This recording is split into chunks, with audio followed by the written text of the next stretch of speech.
கர்த்தருடைய பரிசுத்த நாமத்திற்கு மகிமை உண்டாவதாக. தேவன் எல்லையற்றவர், ஆனால் மனிதன் வரையறுக்கப்பட்டவன் என்பதால் தேவன் தன்னை பற்றி மனிதனிடம் வெளிப்படுத்தாத வரைக்கும் தேவனை பற்றிய உண்மைகளை மனிதரால் ஒருபோதும் அறிய முடியாது.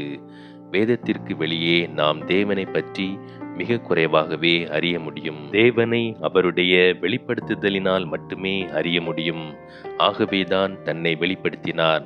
எல்லாவற்றையும் தேவன் இயற்கைகள், கனவுகள், தரிசனங்கள், வரலாறுகள் மற்றும் வேத வசனங்கள் மூலம் வெளிப்படுத்தினார். வெளிப்படுத்துதல் என்பதில் இரண்டு வகை உண்டு. ஒன்று சிறப்பு வெளிப்பாடு, மற்றொன்று பொது வெளிப்பாடு.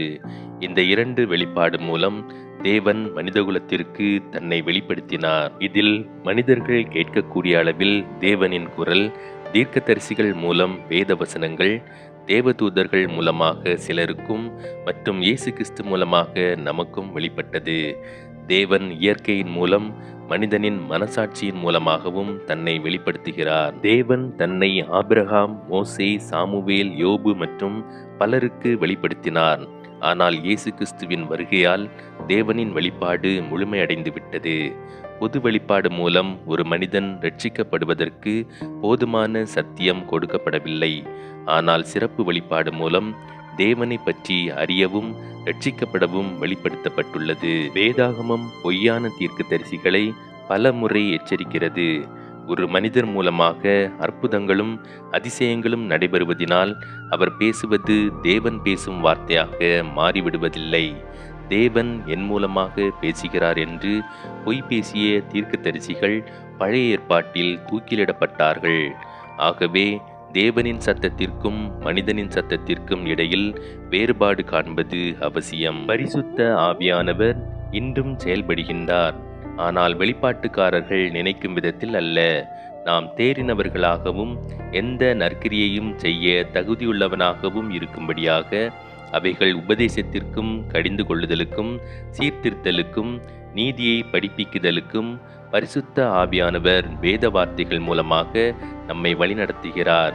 பரிசுத்த ஆவியானவர் வேதத்தில் இல்லாத வெளிப்பாடுகளை கொடுக்கிறார் என்பது துருபதேசம் ஆகும். வேதத்திற்கு வெளியே புதிய வெளிப்பாடுகள் இல்லை என்று வேதம் வலியுறுத்துகிறது.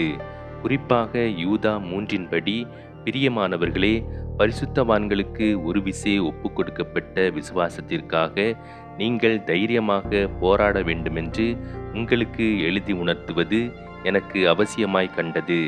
இங்குள்ள கிரேக்க சொல் ஹபாக்ஸ் என்பதன் பொருள் எழுத்துப்பூர்வமாக அனைவருக்கும் ஒரே முறை என்று குறிப்பிடப்பட்டுள்ளது. இன்று கிறிஸ்தவர்கள் வேதாகமத்திலிருந்து விலகி சென்று கொண்டிருக்கிறார்கள்.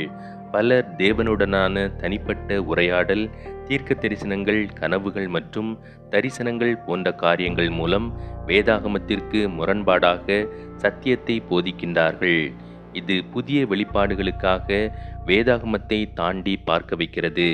கிறிஸ்தவ வெளிப்பாட்டாளர்கள் வேதாகமத்தின் வரைமுறை மூடப்படவில்லை என்றும் தேவன் இன்னும் வெளிப்பாட்டை கொடுத்து கொண்டே இருக்கிறார் என்றும் போதிக்கிறார்கள். இத்தகைய முரண்பாடான வெளிப்பாடுகள் தவறான மற்றும் ஆபத்தான வியாக்கியானத்தை கொடுக்கும். இதில் மோசடித்தனமும் பிழையான சத்தியங்களும் உண்டாகும். நம்முடைய வெளிப்பாட்டை வேதத்தின் வெளிப்பாடுகளுக்கு சம அதிகாரம் கொண்டது என்று சொல்வது வேதாகமத்தின் அதிகாரத்தை குறைத்து மதிப்பிடுவதற்கு சமானம். எந்த ஒரு தீர்க்க தரிசனமும் பரிசுத்த ஆவியானவரால் ஏவப்பட்ட நித்திய வார்த்தைகளுக்கு இணையாகாது.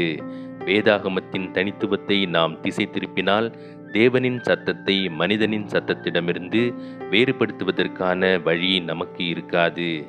இறுதியில் வெளிப்பாடு என்ற பெயரில் எவரும் எதையும் தேவனின் வார்த்தை என்று கூறலாம். அதை மறுக்க யாருக்கும் உரிமை இருக்காது.